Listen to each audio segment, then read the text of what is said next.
Hello friends, আমার কিচেনে আপনাদের স্বাগত।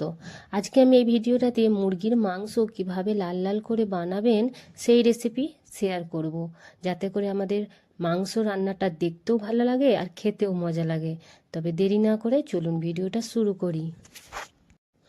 এখানে আমি একটা কড়া নিয়ে নিয়েছি। এই কড়াটাকে ভালো করে গরম করে নিতে হবে আগে। তো এখানে কড়া আমার গরম হয়ে গেছে। এতে এবার আমি সর্ষের তেল দেব। আমি সর্ষের তেলেই রান্না করছি, আর সর্ষের তেলটাকে খুব সুন্দরভাবে গরম করে নিতে হবে, যেন ধোঁয়া ছাড়ে সেই রকম গরম করতে হবে, নাহলে সর্ষের তেল থেকে গন্ধ বার হবে, তরকারিটাই খারাপ হয়ে যাবে। তো সেই কারণে তেল ভালো করে গরম করে নিয়েছি এখানে আমি, দেখুন। এবার আমি এখানে কিছু টুকরো টুকরো করে রাখা 4-5টা পেঁয়াজ দিয়ে দেব। আর এই পেঁয়াজগুলো ভালো করে লাল লাল করে নেব, ভেজে নেব। আমি এতে কোনো মশলা বেশি ব্যবহার করবই না, আর খাস করে কোনো ফ্লেভার মশলা যেমন এলাচ, দালচিনি, লং এইসব আমি কিচ্ছু ব্যবহার করব না। এই পেঁয়াজটাকে আমি ভালো করে সুন্দর করে লাল লাল করে নেব। এতে যদি একটু লবণ দিয়ে দেওয়া হয় তো তাড়াতাড়ি পেঁয়াজটা লাল হয়ে যায়, সেই কারণে আমি একটু স্বাদ অনুযায়ী লবণ দিয়ে দিচ্ছি। দিয়ে পেঁয়াজটাকে ভালো করে সুন্দর করে লাল করে নেব। আর এদিকে দেখতে হবে, ধ্যান দিতে হবে যেন পেঁয়াজটা না যেন পুড়ে যায়। পুড়ে গেলে পুরো তরকারির স্বাদটাই নষ্ট হয়ে যাবে, সেরকম ধ্যান রাখতে হবে। এখানে দেখুন পেঁয়াজগুলো একদম লাল হয়ে গেছে, খুব সুন্দরভাবে লাল হয়ে গেছে। এবার আমি এতে ধুয়ে কেটে সাফ করে রাখা 1 কিলো মতো এখানে আমি চিকেন ব্যবহার করছি। তো এইখানে আমি চিকেনগুলো এবার এতে ঢেলে দেব। মুরগির মাংসগুলোকে দিয়ে দিলাম।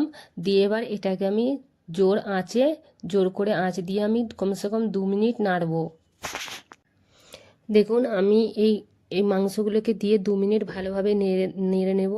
তারপরে আমি একদম স্লো আঁচে দিয়ে আরও 2 মিনিট একদম আমি ঢেকে রেখে দেবো। এতে করে রাখলে কি হয়, মুরগির মাংসের ভেতরে যে জলটা থাকে সেটা পুরো বেরিয়ে যায়। তাতে করে আমাদের মুরগির মাংস থেকে কোনো দুর্গন্ধ থাকে না। এই দেখুন মাংস থেকে পানি ছেড়ে গেছে, পানিটা বেরিয়ে গেছে যে পানিটা ছিল। এবার এতে আমি দেবো 2 চামচ, বড় চামচ চা খাওয়ার চামচে 2 চামচ মতো আদা রসুন এতে আমি দিয়ে দেব।